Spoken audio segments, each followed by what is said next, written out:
একটা সুন্দর বিকেল কাটালাম ছেলের সাথে সেভেন্থ হেভেনে। এটা হচ্ছে ঠিক প্রিন্স আনোয়ার শাহ রোড থেকে একটু এগিয়ে, আর সাউথ সিটি মল থেকে আরও 2টো স্টপেজ এগিয়ে।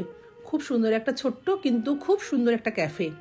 ছেলে আগে এসেছে ওর বন্ধুদের সাথে, তো ওই বলল যে মা চলো এখানটা যাই, এখানটা খুব সুন্দর একটা ক্যাফে, তোমার ভালো লাগবে। আমি বললাম চল, বিকেলটা বসে বসে বোর হচ্ছিলাম, তাই ওকে বললাম চল যাই একটু ক্যাফেতে ঘুরে আসি, একটা সুন্দর বিকেল তো কাটানো যাবে একসাথে। আমি এখন আমার ছেলেকেই মোটামুটি সব জায়গায় নিয়ে যাই, যখন কোথায় বেরোনোর জায়গা যাওয়ার দরকার হয় সেখানে ওকে বলি চল একসাথে ঘুরে আসি। এখন বড় হয়ে গেছে তো, বন্ধুর মতো হয়ে গেছে অনেকটা, কোনো অসুবিধা হয় না। ওকে বললাম দেখ চারিপাশটা একটু দেখা, আমিও দেখালাম, ওকেও বললাম দেখাতে।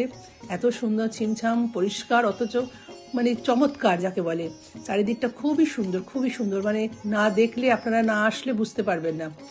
ওকে বললাম চল কিছু খাবারের অর্ডার দে, তো ও কেকগুলো দেখছিল, খুব সুন্দর কেকগুলো, দারুণ দারুণ সব ডিজাইনের, খুব সুন্দর। ওকে বললাম চল এবার একটুখানি আমরা খাবারটা অর্ডার দিই, দিয়ে আমরা বসে বসে খাই। তখন ও অর্ডার দিল ওর পছন্দ মতো ক্যাপুচিনো কফি, তার সাথে ডোনার, আর তার সাথে হচ্ছে ফ্রেঞ্চ ফ্রাই। খুব সুন্দর আমরা সন্ধ্যেটা এনজয় করলাম। খাবারগুলোও ছিল খুবই সুস্বাদু। আস্তে আস্তে তাড়িয়ে তাড়িয়ে খাচ্ছিলাম, যাতে বেশ খানিকটা সময় ওখানে বসে আমরা একদম কোয়ালিটি টাইম কাটাতে পারি।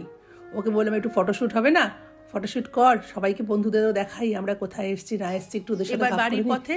যাই হোক, আমার ভিডিওটা যদি আপনাদের ভালো লাগে তাহলে লাইক কমেন্ট শেয়ার করবেন। আপনারা সবাই খুব ভালো থাকবেন। আজকের মতো আসি, টাটা।